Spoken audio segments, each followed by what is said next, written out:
বাংলাদেশ, ভারত এবং পাকিস্তান, এই তিনটা দেশের মধ্যে কিন্তু স্পেশাল ফোর্স রয়েছে।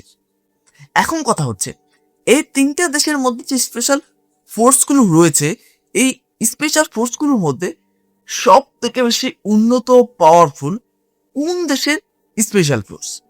হ্যাঁ ভিউয়ার্স, কোন আজকে বিস্তারিত ইন ডিটেলস সেটাই জানবো যে কোন দেশের স্পেশাল ফোর্স সব থেকে বেশি পাওয়ারফুল, ইন্টেলিজেন্স এবং সব থেকে বেশি আধুনিক। ভিউয়ার্স, বর্তমানে কিন্তু বাংলাদেশের সাথে ভারতের সম্পর্ক আর আগের মতো ভালো নেই। বিগত সরকারের আমলে, মানে শেখ হাসিনা সরকারের আমলে ভারতের সাথে বাংলাদেশের সম্পর্ক অনেক বেশি ভালো ছিল। অন্যদিকে পাকিস্তানের সাথে বাংলাদেশের সম্পর্ক কিন্তু একেবারেই খারাপ ছিল। তবে রিসেন্টলি এসে শেখ হাসিনার সরকারও নেই, বাংলাদেশের সাথে পাকিস্তানের সম্পর্ক কিন্তু রিসেন্টলি অনেক বেশি ভালো হচ্ছে এবং অনেক অস্ত্রশস্ত্র দৃঢ় হচ্ছে। তো সব মিলিয়ে কিন্তু এই তিনটা দেশের মধ্যে এখন অন্য ধরনের অন্য আবহাওয়া ঘুরছে, সেটা আশা করি আপনারা কম বেশ সকলেই জানেন। তো এই তিনটা দেশের মধ্যে ভারতের সাথে পাকিস্তানের ভালো না, আবার ভারতের সাথে বর্তমানে বাংলাদেশেরও ভালো না। তো এই তিনটা দেশের মধ্যেই কিন্তু জিওপলিটিক্যালি এখন অনেক কিছু হচ্ছে বা ঘটতে যাচ্ছে। তো যাই হোক ভিউয়ার্স, আজকে বিস্তারিত ইন ডিটেলস সেটা জানবো যে কোন দেশের স্পেশাল ফোর্স সব থেকে বেশি উন্নত এবং পাওয়ারফুল। ভিউয়ার্স, আমি রুবাইদ আছি আপনাদের সাথে। Welcome to my YouTube channel show with Rubaid. আজকে আমি defence alert video YouTube channel নিয়ে তো খুবই গুরুত্বপূর্ণ একটা ভিডিওর উপর রিয়েকশন দিতে যাচ্ছি। আর যে ভিডিওটার উপর রিয়েকশন দিতে যাচ্ছি, ভিডিওটার শিরোনামটা আমি আপনাদেরকে পরে শোনাচ্ছি। ভিডিওটার শিরোনামটা হচ্ছে বাংলাদেশ, ভারত নাকি পাকিস্তান, কার স্পেশাল ফোর্স সবচেয়ে শক্তিশালী? তাহলে চলুন ভিউয়ার্স, আপনাদের সাথে একসঙ্গে মিলে সম্পূর্ণ ভিডিওটা থেকে বিস্তারিত বিষয়টা ইন ডিটেলসে ক্লিয়ারলি জেনে আসি। Let's get started.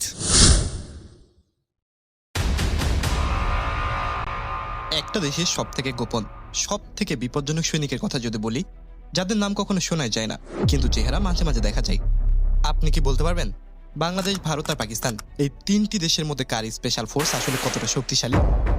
অনেকেই ভাবতে পারেন এই তুলনায় বাংলাদেশ বহু পিছিয়ে, কিন্তু অস্ত্র প্রশিক্ষণ আর অপারেশনাল ক্যাপাবিলিটি যদি পাশাপাশি রাখা হয়, উত্তরটা কিন্তু এতটা সহজ না। আজকের ভিডিওতে আমরা তিনটি দেশের স্পেশাল ফোর্সকে একদম গভীরে গিয়ে বিশ্লেষণ করে আপনাদেরকে দেখাবো কার হাতে কোন অস্ত্র, কার ট্রেনিং কেমন আর কে আসলে কোথায় দাঁড়িয়ে রয়েছে। শেষ পর্যন্ত দেখবেন, কারণ বাংলাদেশের জায়গাটা আপনার ধারণার থেকে অনেক বেশি আলাদা হতে পারে। So let's deep drive. দক্ষিণ এশিয়া বিশ্বের সব থেকে ঘনবসতিপূর্ণ আর সব থেকে সংবেদনশীল সামরিক অঞ্চলগুলোর একটি। এখানে তিনটি প্রতিবেশী দেশ, বাংলাদেশ, ভারত এবং পাকিস্তান, প্রত্যেকে নিজস্ব স্পেশাল অপারেশন ফোর্স গড়ে তুলেছে। এই বাহিনীগুলো সরাসরি যুদ্ধক্ষেত্রে যতটা না দেখা যায়, তার চেয়ে বেশি কাজ করে পর্দার আড়ালে। Counter terrorism, recognition, hostess rescue থেকে শুরু করে হাই রিস্ক ডিটেক্ট অ্যাকশন মিশনে এদেরকে দেখা যায়। আজকের আলোচনায় কোনো দেশকে প্রথম, দ্বিতীয় বা তৃতীয় বলা হচ্ছে না, বরং আমরা দেখাবো তিনটি দেশের হাতে কি কি অস্ত্র রয়েছে, কি ধরনের ট্রেনিং তারা নিয়ে থাকে আর কার শক্তি ঠিক কোথায়। কিন্তু আসল ঘটনা এখনো বাকি, কারণ এই তিনটি বাহিনীর মধ্যে একটা বাহিনী এমন গতিতে আধুনিক হচ্ছে যেটা অনেকেই খেয়ালই করেননি। শুরু করা যাক বাংলাদেশ দিয়ে। বাংলাদেশের সেনাবাহিনীর স্পেশাল অপারেশন ক্যাপাবিলিটির মূল স্তম্ভ হলো প্যারা কমান্ডো ব্রিগেড। এই বাহিনী গঠিত হয়েছে airborne operation, counter terrorism, recognition এবং ডিরেক্ট অ্যাকশন মিশন চালানোর জন্য। প্যারা কমান্ডোদের প্রশিক্ষণ শুরু হয় অত্যন্ত কঠোর সিলেকশন প্রক্রিয়া দিয়ে, যেখানে হাজারো ক্যান্ডিডেটের মধ্যে মাত্র সামান্য কয়েকজনই টিকে থাকতে পারে। তাদের প্রশিক্ষণে থাকে para jump, urban warfare, hostage rescue আর হাই অল্টিটিউড হাই ইন্টেন্সিটি মিশনের জন্য প্রস্তুতি। তবে কিন্তু এখানে শেষ হচ্ছে না। এরপর যেটা হলো সেটা শুনলে আপনি সত্যি অবাক হয়ে যাবেন, কারণ শুধু স্থলে না, পানির নিচেও বাংলাদেশের একটা বাহিনী সমান গুরুত্বপূর্ণ ভূমিকা রাখছে। বাংলাদেশ নৌবাহিনীর special warfare diving and salvage, সংক্ষেপে সোয়াট, দেশের একমাত্র বিশেষায়িত মেরিটাইম স্পেশাল ফোর্স। এই বাহিনী গঠিত হয়েছে underwater combat, ship boarding, harbour defence আর মেরিটাইম কাউন্টার টেররিজমের জন্য। বাংলাদেশের মতো একটা দেশের জন্য, যার বিশাল উপকূল রেখা এবং সমুদ্র সীমা নিয়ে এখনো আঞ্চলিক স্পর্শকতা আছে, এখানে সোয়াটের গুরুত্ব সহজে বোঝা যায়। এই বাহিনী শুধু ডিফেন্সের জন্য না, বরং সমুদ্রপথে যে কোনো অপ্রত্যাশিত হুমকি মোকাবেলার জন্য প্রস্তুত রাখা হয়েছে। প্যারা কমান্ডো আর সোয়াট মিলিয়ে বাংলাদেশের স্থল এবং জল দুই জায়গাতেই একটা বিশেষায়িত ক্যাপাবিলিটি তৈরি করা হয়েছে। কিন্তু আসল প্রশ্ন হলো তাদের হাতে কি অস্ত্র রয়েছে। সেটা জানলে তুলনাটা আরো স্পষ্ট হয়ে যাবে। চলুন দেখে আসি। প্রকাশ্যে রিপোর্ট হওয়া তথ্য অনুযায়ী বাংলাদেশের স্পেশাল ফোর্সের হাতে থাকা প্রধান অস্ত্রগুলোর মধ্যে রয়েছে M4A1 carbine, German Heckler and Koch 416, American M16, দক্ষিণ কোরিয়ান দিয়ানহে K2 আর ক্লোজ কোয়ার্টার কমব্যাটের জন্য বিশ্ববিখ্যাত MP5 সাবমেশিন গান। স্নাইপিং ক্যাপাবিলিটির জন্য রয়েছে M24 স্নাইপার রাইফেল, আর দীর্ঘ পাল্লার জন্য রয়েছে অ্যাকিউরেসি ইন্টারন্যাশনাল AS50, যেটা বিশ্বের সবথেকে শক্তিশালী অ্যান্টি ম্যাটেরিয়াল স্নাইপার রাইফেলগুলোর একটি। সাপোর্ট ফায়ারের জন্য M203 আর MK19 গ্রেনেড লঞ্চারও তাদের আর্সেনালে রয়েছে। এই অস্ত্রগুলোর তালিকা দেখলে বোঝা যায় বাংলাদেশ কোনো একক উৎসের উপরে নির্ভরশীল না। আমেরিকা, জার্মান, কোরিয়া বিভিন্ন দেশের সেরা প্রযুক্তি একসাথে মিলিয়ে বাংলাদেশ তার স্পেশাল ফোর্সকে সাজিয়েছেন। এটা তো একদম ভালো কাজ করেছে। হ্যাঁ ভিউয়ার্সগণ, বাংলাদেশ একক কোন রাষ্ট্রের উপর একেবারে নির্ভরশীল না হয়ে বিভিন্ন দেশ থেকে আধুনিক অস্ত্রশস্ত্রগুলোকে বেছে বেছে বাংলাদেশের স্পেশাল ফোর্সগুলোতে যুক্ত করেছে। সত্যি বলতে এটা খুব বুদ্ধিমানের একটা ভালো কাজ করা হয়েছে। তো এই বিষয়টা নিয়ে আমার মন্তব্য হচ্ছে এটা খুবই ভালো এবং বুদ্ধিমানের কাজ। এই বিষয়টা নিয়ে আপনার ব্যক্তিগত মন্তব্য কি অবশ্যই কমেন্ট করে জানাতে ভুলবেন না। তাহলে চলুন বাকি অংশটা দেখে আসি।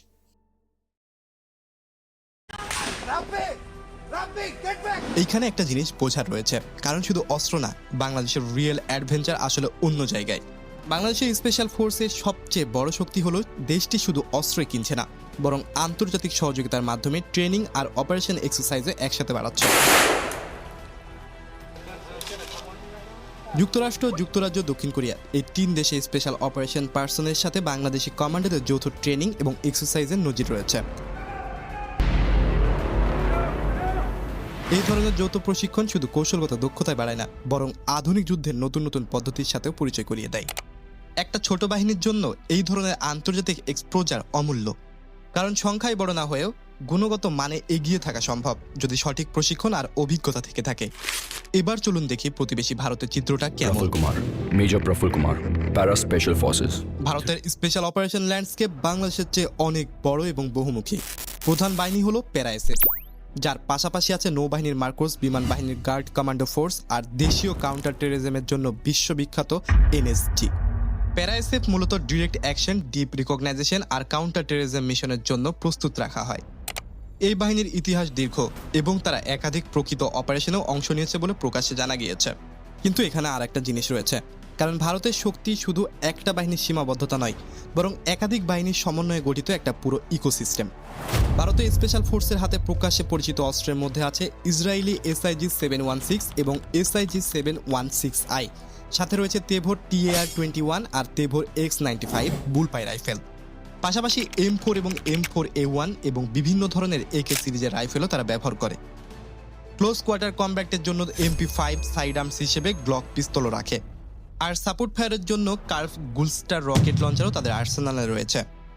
ভারতের সবথেকে বড় সুবিধা হলো তাদের বিশাল প্রতিরক্ষা শিল্প, দেশীয় উৎপাদন সক্ষমতা, বিভিন্ন ধরনের বিশেষায়িত বাহিনী এবং আধুনিক optics, night vision, counter terrorism system এবং UAV সাপোর্ট। এই সব কিছু মিলিয়ে ভারত তাদের স্পেশাল ফোর্সকে একটা বড় টেকনোলজিক্যাল ব্যাকবোন দিয়েছে।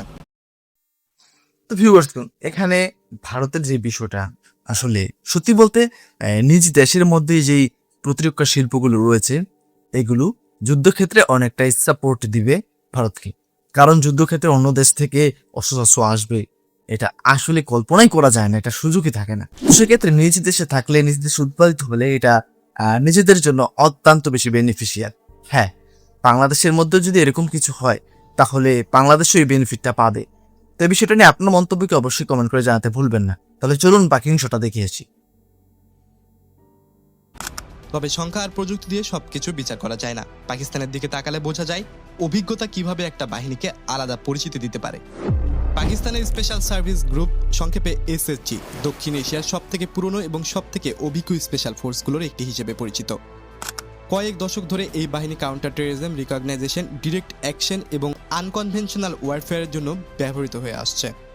SSG সিলেকশন প্রক্রিয়া অত্যন্ত কঠোর হয় বলে জানা যায় এবং তাদের ট্রেনিংয়ে মাউন্টেন ওয়ারফেয়ার থেকে শুরু করে আর্নবার্ন কমব্যাট পর্যন্ত বিস্তৃত পরিসরে দক্ষতা অন্তর্ভুক্ত। দীর্ঘ অপারেশনাল হিস্ট্রির কারণে SSG নিজস্ব একটা ব্যাটেল ট্রেন্ডেন্স পরিচিতি তৈরি করেছে। কিন্তু এই পরিচিতি শুধু ইতিহাস দিয়ে না, অস্ত্র দিয়েও প্রমাণিত। চলুন দেখি তাদের হাতে কি কি অস্ত্র রয়েছে। SSGর প্রকাশ্যে রিপোর্ট হওয়া অস্ত্রের তালিকায় রয়েছে M4, M4A1, অস্ট্রেলিয়ান স্টিঙ্গার অগ বুলপাই রাইফেল, সুইস SIG SG-550 ও 552, MP5 সাবমেশিন গান আর বেলজিয়ামের FN P-19। এছাড়াও G3 ব্যাটল রাইফেল আর রাশিয়ান ঘরানার PKM মেশিন গানও তাদের বহরে দেখা যায়।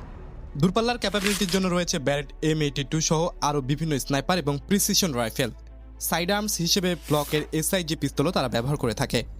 এই বৈচিত্র্যময় ভান্ডারগুলো দেখলে বোঝা যায় SSG দীর্ঘদিন ধরে বিভিন্ন উৎস থেকে অস্ত্র সংগ্রহ করে নিজেদের ক্যাপাবিলিটি বিস্তৃত রেখেছে। কিন্তু আসল ঘটনা সেখান থেকে শুরু হয়, কারণ তিনটি দেশের এই পুরো চিত্রটা যখন পাশাপাশি রাখা হয় তখন একটা স্পষ্ট প্যাটার্ন বেরিয়ে আসে। এবার চলুন দেখি পুরো চিত্রটা একসাথে। প্রধান আর্মি স্পেশাল ফোর্স হিসেবে বাংলাদেশের আছে প্যারা কমান্ডো, আর ভারতের প্যারা SF, আর পাকিস্তানের SSG। মেরিটাইম ক্যাপাবিলিটিতে বাংলাদেশে রয়েছে সোয়াট, ভারতের মার্কোস, আর পাকিস্তানের SSGর নিজস্ব মেরিটাইম এলিমেন্ট। অ্যাসল্ট রাইফেলের দিক থেকে বাংলাদেশ ব্যবহার করে M4, HK416, K2 আর M16। ভারত ব্যবহার করে আসছে SIG 716, তেভর সিরিজ আর M4। পাকিস্তান ব্যবহার করে M4, স্টিঙ্গার, AUG আর SIG SG সিরিজ। তিনটি দেশে কিন্তু ক্লোজ কোয়ার্টার কম্ব্যাটের জন্য MP5 এর উপর নির্ভর করে। আর স্নাইপার ক্যাপাবিলিটিতে প্রত্যেকের হাতে রয়েছে আলাদা আলাদা আধুনিক প্রিসিশন রাইফেল। এয়ারবর্ন ক্যাপাবিলিটি তিন দেশেরই রয়েছে, প্যারা কমান্ডো, প্যারা SF আর SSGর মধ্যে।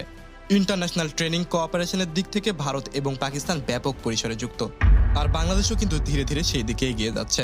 তিন দেশের শক্তি তাই তিন জায়গায়। ভারতের শক্তি তার বিশাল ডিফেন্স ইকোসিস্টেম, পাকিস্তানের শক্তি তার দীর্ঘ অপারেশনাল এক্সপেরিয়েন্স, আর বাংলাদেশের শক্তি তার দ্রুত গতির আধুনিকরণ। কিন্তু আসল ঘটনা এখনো বাকি। বাংলাদেশ কি সত্যি এই তুলনায় পিছিয়ে, নাকি অন্য কিছু ঘটেছে? বাংলাদেশের স্পেশাল ফোর্সের হয়তো ভারতের মতো বিশাল না, আবার পাকিস্তানের মতো দীর্ঘ অপারেশনাল হিস্ট্রিও নেই, কিন্তু এখানে আসল পার্থক্যটা তৈরি হয়। বাংলাদেশের ক্যাপাবিলিটি প্রতি বছর দ্রুত আধুনিক হচ্ছে। আধুনিক assault rifle, precision weapons, special equipment, night operation capability আর আন্তর্জাতিক ট্রেনিং, এই সব মিলিয়ে বাংলাদেশের স্পেশাল ফোর্স নিজেদের সক্ষমতা ক্রমাগত বাড়িয়ে চলেছে। একটা ছোট কিন্তু দ্রুত আধুনিকমুখী বাহিনী, যেটা প্রতিটি নতুন প্রশিক্ষণ চুক্তি, প্রতিটি নতুন অস্ত্র সংগ্রহের সাথে নিজেদের অবস্থান শক্তিশালী করছে। এই কারণে শুধু বাহিনীর সংখ্যা বা ইতিহাসের দৈর্ঘ্য দিয়ে বাংলাদেশকে বিচার করা ঠিক হবে না, বরং মোমেন্টামটাই এখানে সবথেকে গুরুত্বপূর্ণ ফ্যাক্টর। বাংলাদেশ, ভারত এবং পাকিস্তান তিন দেশই দক্ষিণ এশিয়ার গুরুত্বপূর্ণ সামরিক শক্তি। তিন দেশের স্পেশাল ফোর্সের ট্রেনিং, মিশন এবং অস্ত্র আর অভিজ্ঞতা আলাদা, কিন্তু প্রত্যেকেরই আছে নিজস্ব শক্তির জায়গা। আর বাংলাদেশের জন্য সবথেকে গর্বের বিষয় হলো বাংলাদেশ এখন আর স্পেশাল অপারেশনের ক্ষেত্রে পিছিয়ে থাকা দেশ না। প্যারা কমান্ডো, সোয়াট, আধুনিক অস্ত্র আর আন্তর্জাতিক প্রশিক্ষণ সহযোগিতা, এই সমন্বয় বাংলাদেশের স্পেশাল ফোর্সকে ভবিষ্যতের জন্য আরো শক্তিশালী করে তুলেছে। আপনার কি মনে হয় এই তিন বাহিনীর মধ্যে আগামী দশকে কে সব থেকে বেশি এগিয়ে থাকবে? কমেন্টে আপনার মতামত জানাবেন। আর এই ধরনের ডিফেন্স অ্যানালাইসিস ভিডিও যদি ভালো লাগে তাহলে চ্যানেলটি সাবস্ক্রাইব করে রাখুন আর বেল আইকনে চাপ দিয়ে রাখুন, কারণ আসছে ভিডিওতে আমরা আরো গভীরে গিয়ে বিশ্লেষণ করব দক্ষিণ এশিয়ার সামরিক শক্তির সমীকরণ। দেখা হচ্ছে পরের কোনো ভিডিওতে, ততক্ষণ ভালো থাকবেন, সুস্থ থাকবেন, আল্লাহ হাফেজ। তো ভিউয়ার্স, সম্পূর্ণ ভিডিওটা তো আপনারা দেখতেই পেলেন, আমিও দেখতে পেলাম।